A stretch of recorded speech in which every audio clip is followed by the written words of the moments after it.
You're like, I'm divorced. I'm leaving. I'm done with you. You're out of my house. Kody Brown has never handled being ignored, well, never.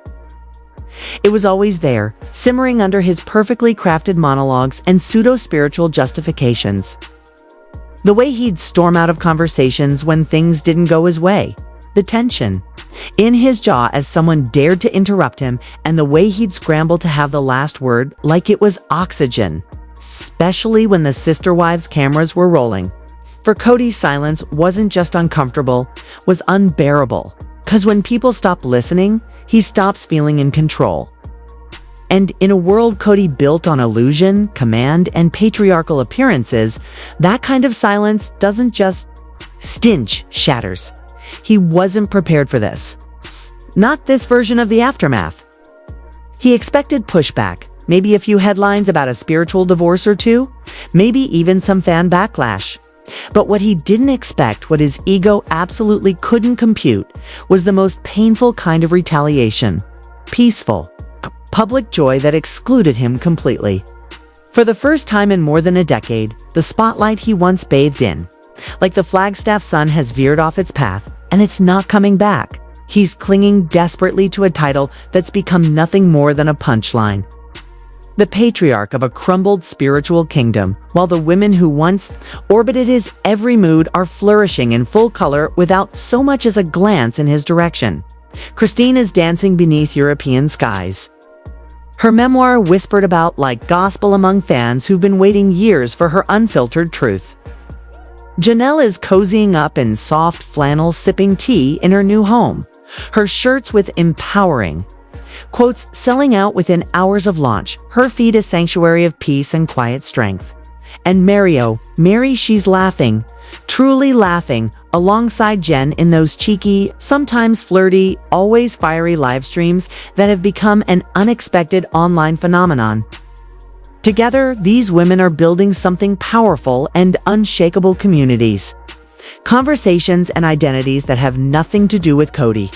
No name drops, no call-outs, not even a whisper. And that silence, that deafening absence of him, is precisely what's driving him mad behind the scenes. Insiders close to the Browns say Kody is unraveling slowly, painfully, in private. He's watching the narrative slip further and further from his grasp, watching the fans rally, not around him but against him, not because he's evil, but because he's irrelevant.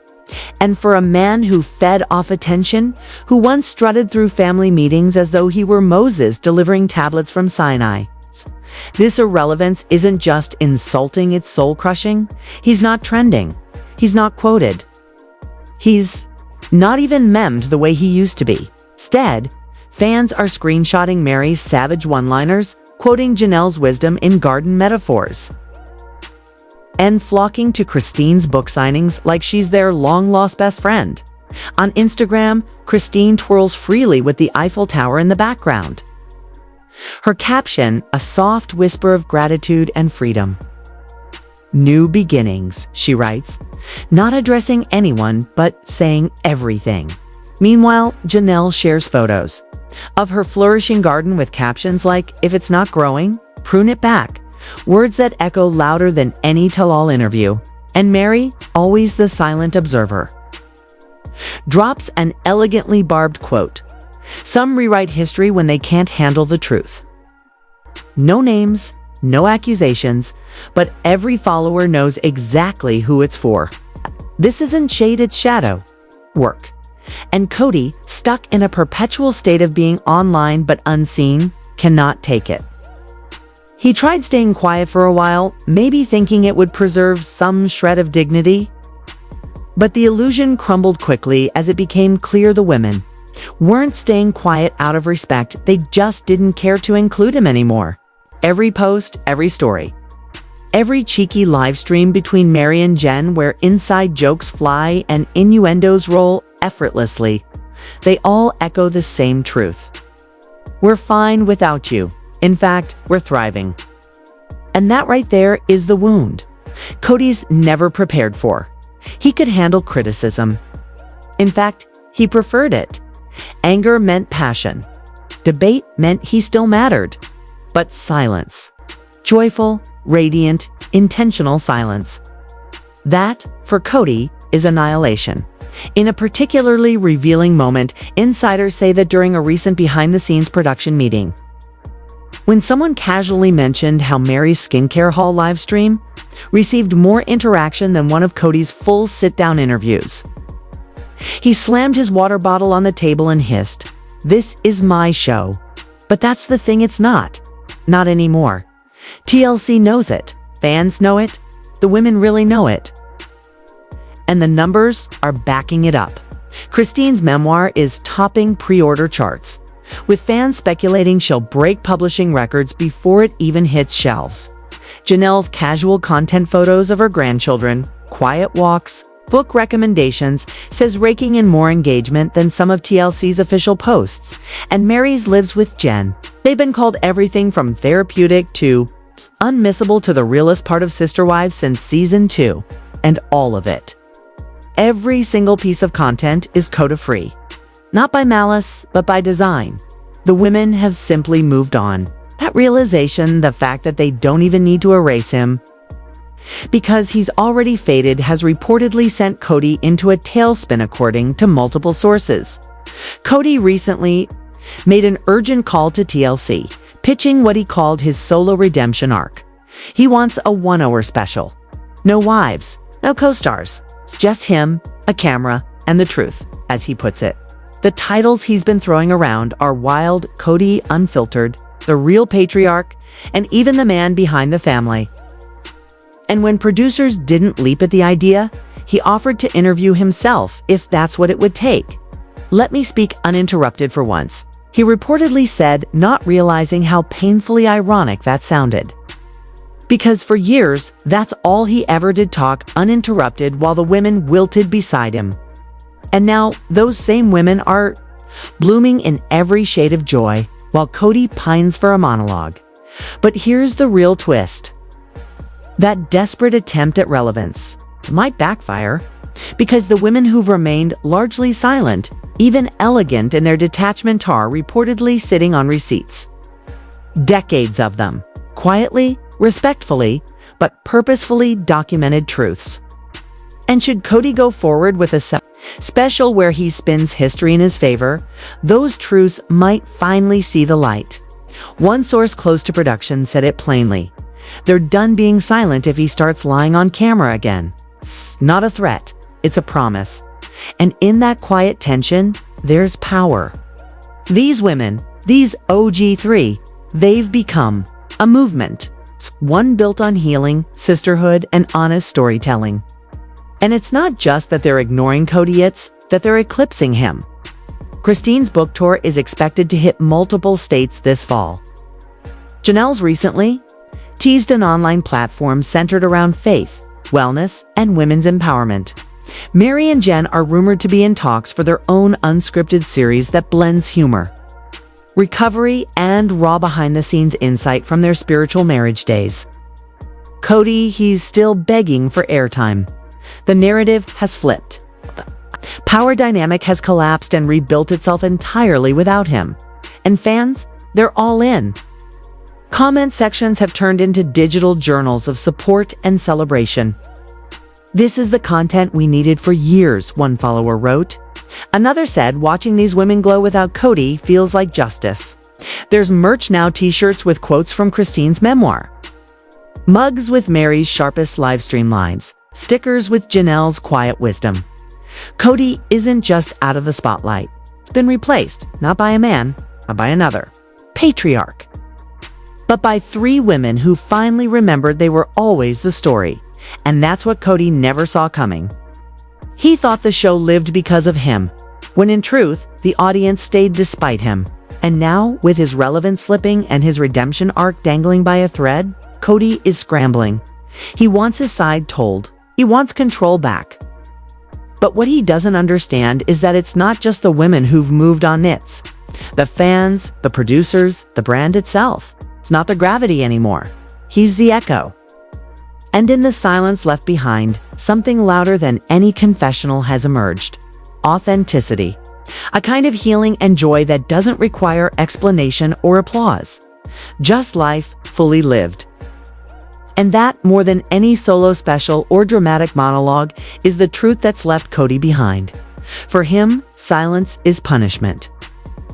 For the OG3, silence has become power, and the world is finally listening to the right voices. The right voices. I feel like this season you finally made that decision to separate it. I want us to watch the clip because there was a certain word that was used. She used to cry on that couch, the one next to Cody. The one where her voice would quiver just enough to betray the years of swallowing her truth. But that Meri Brown is long gone. In her place now stands a social media wild card, bold, brazen, and unapologetically hilarious, a woman who doesn't just draw in crowds. She owns them. She's no longer begging for love. She's commanding attention. Every live stream with her best friend Jen is a mix of raw emotion and unfiltered fun, turning once ignored pain into a punchline and heartbreak into high engagement. Together, they've become the salty Birches, a duo that might have started as a cheeky in-joke but is quickly transforming into something more formidable, more intentional, maybe even revolutionary. One minute they're testing out eye creams. The next they're falling over each other laughing about stick jokes or brass that should have been retired decades ago. But the real punch isn't in the jokes, it's in the undercurrent. The silence where Cody used to be, not a mention. Not a whisper. It's like he's been surgically removed from her narrative. Not with bitterness, but with precision. As if Meri has finally recognized that some stories are better without certain characters. And fans, they're not just here for it, they're living for it.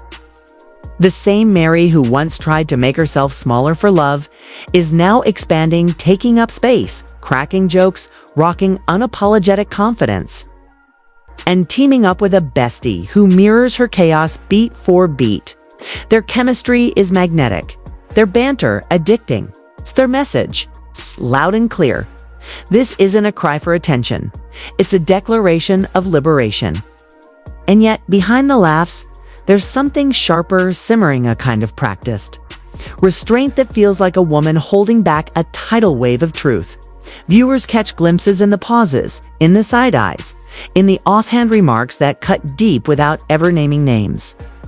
Some people don't like it when women get happy without their permission, Meri quipped in one stream. And then a few beats later, as if on cue, Jen tossed in, "He thought I'd stay quiet forever."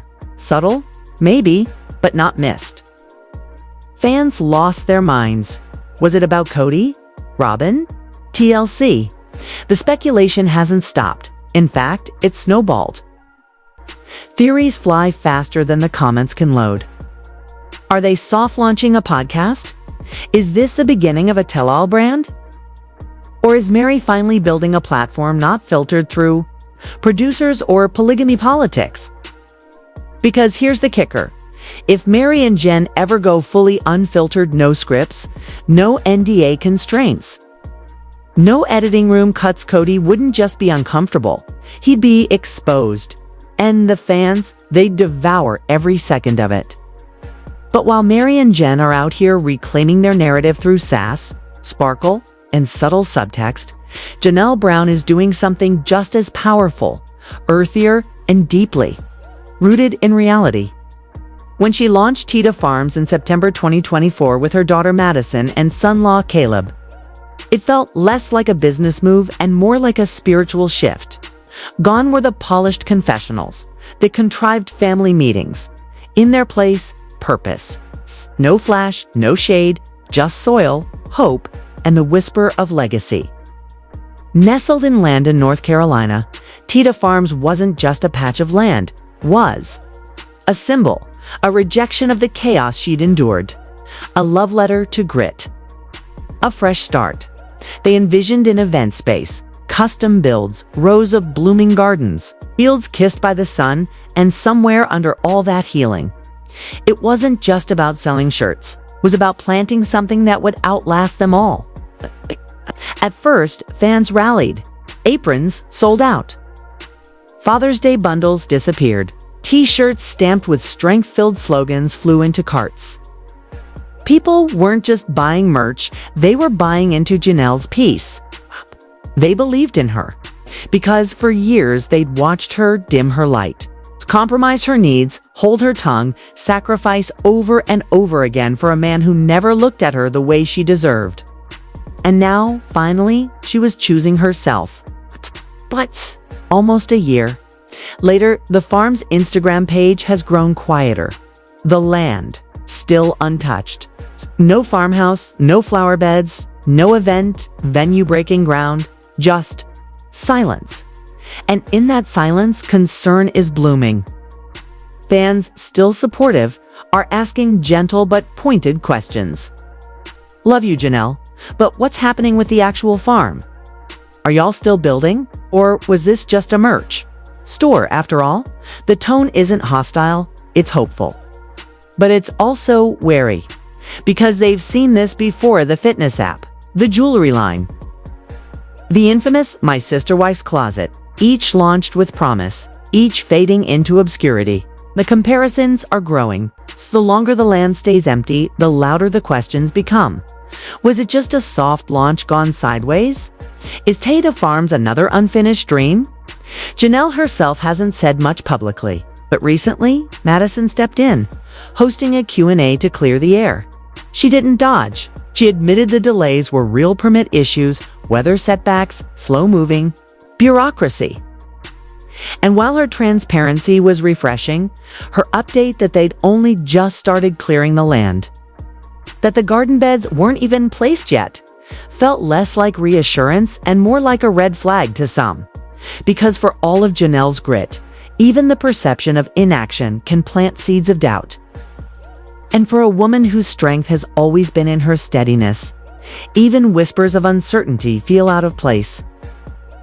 Some followers claim they saw hefty PayPal donations early on. Others speculate about whether six-figure sums have already been spent without visible progress. Whether any of it is true is almost beside the point. What matters is trust.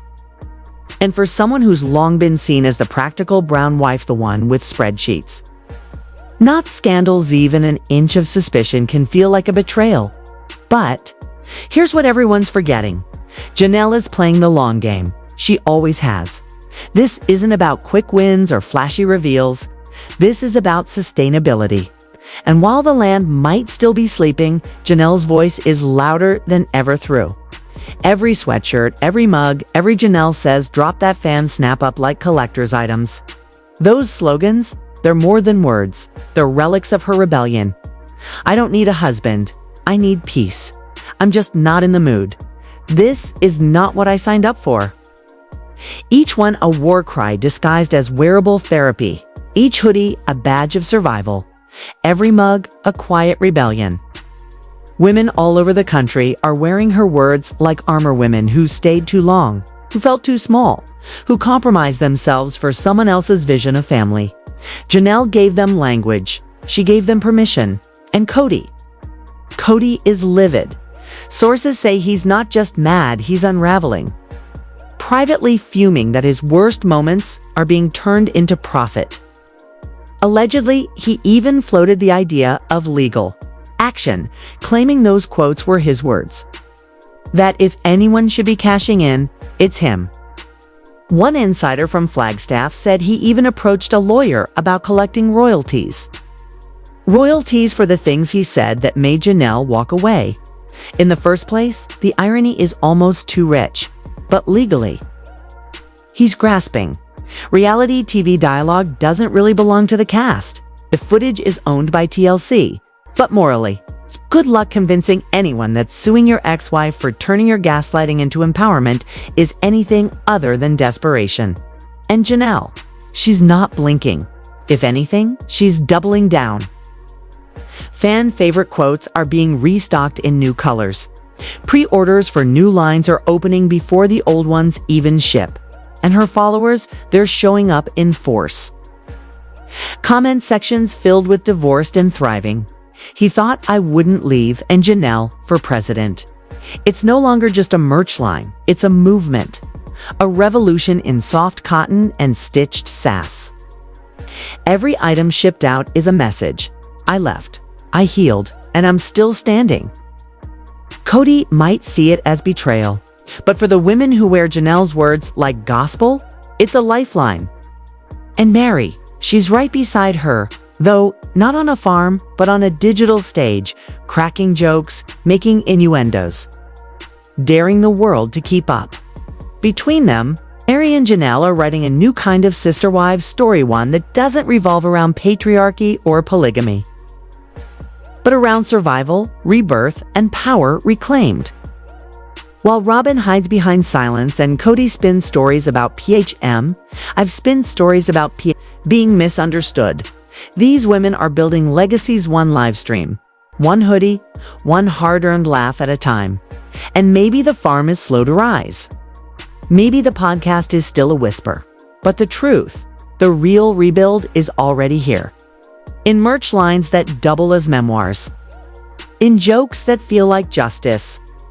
In women who were once overlooked becoming icons. For an audience who finally sees them. The Brown family may have crumbled, but out of its ashes, Meri and Janelle are building something stronger, freer, and more real than anything Cody ever dreamed of. Because the future of Sister Wives doesn't belong to him anymore. It belongs to the women who survived him. And that's the real plot twist.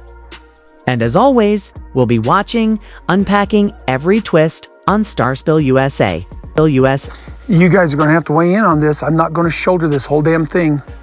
So now he's looking for reinforcement from Robin and Meri.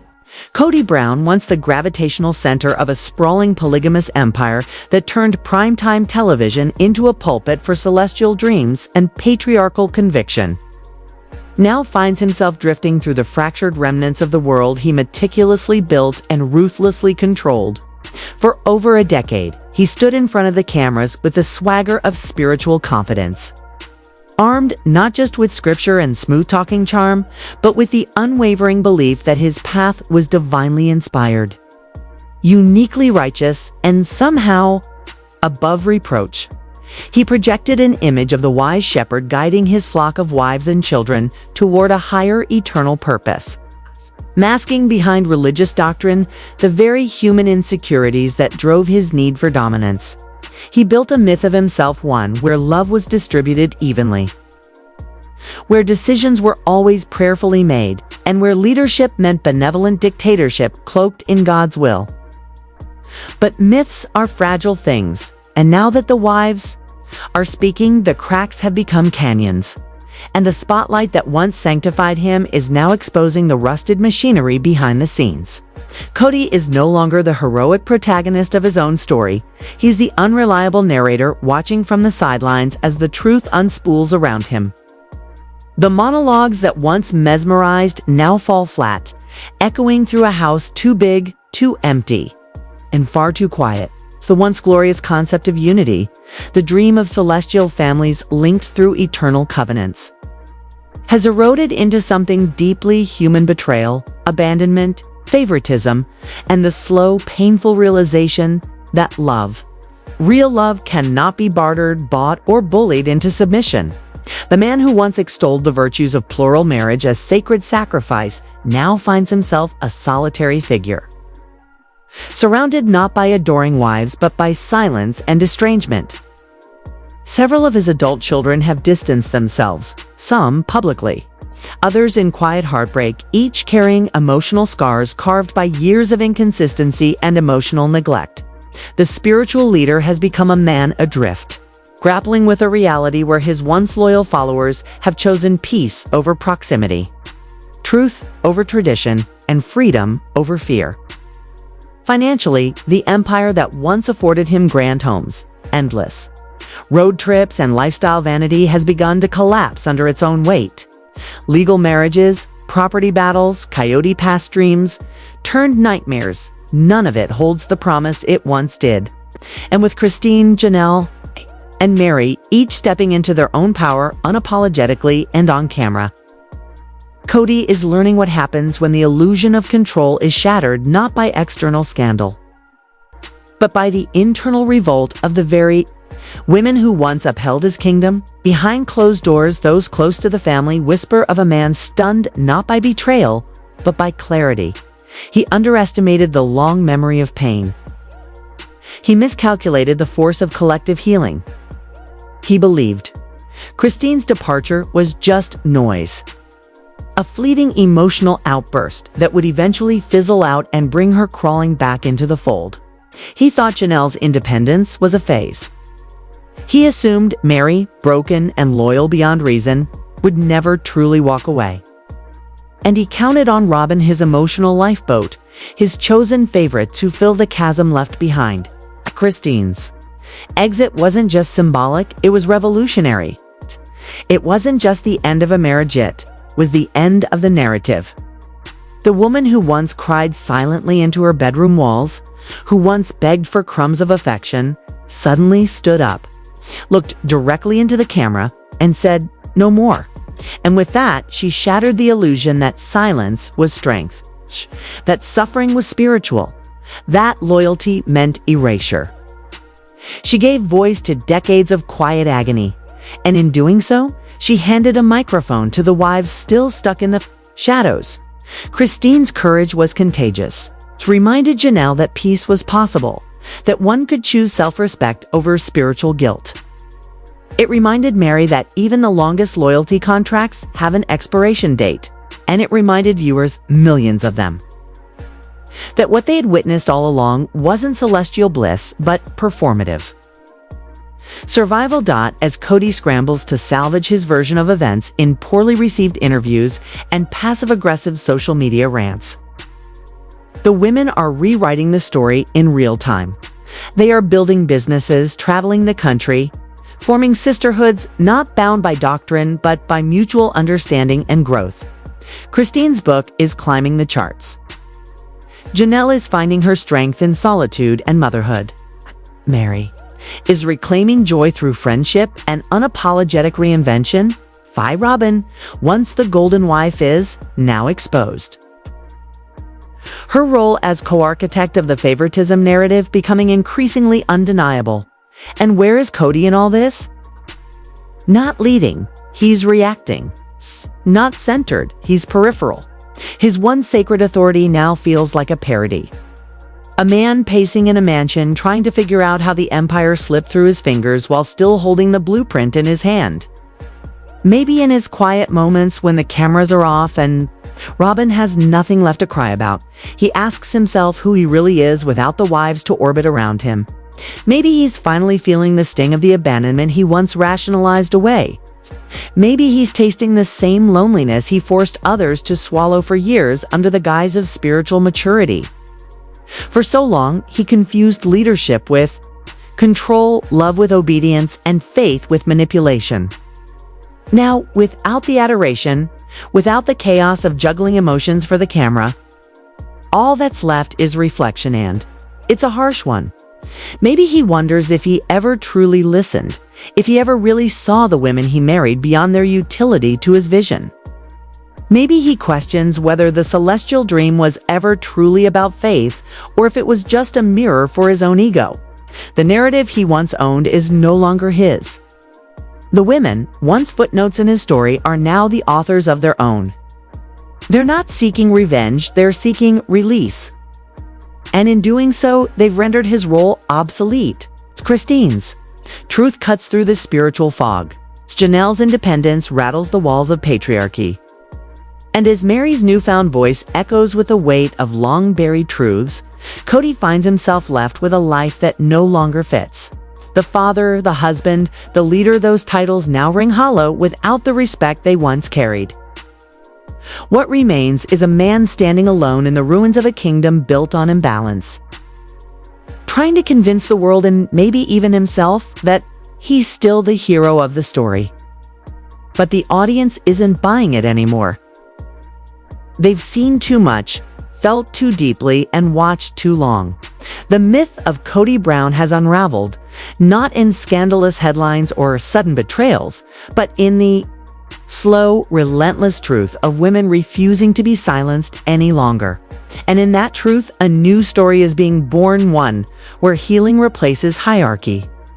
and where the spotlight no longer flatters the king, but finally shines on the queens who survived him. If you followed this journey from the beginning, or if you're just now peeling back the curtain on the true cost of polygamy behind the cameras, then you know this story isn't just about one man losing control. It's about women reclaiming power, rewriting history, and finally being heard. For more raw, honest, and thoughtful breakdowns of the Sister Wives universe, make sure you're subscribed right here to Starspill USA. We don't just recap episodes, we uncover the real story.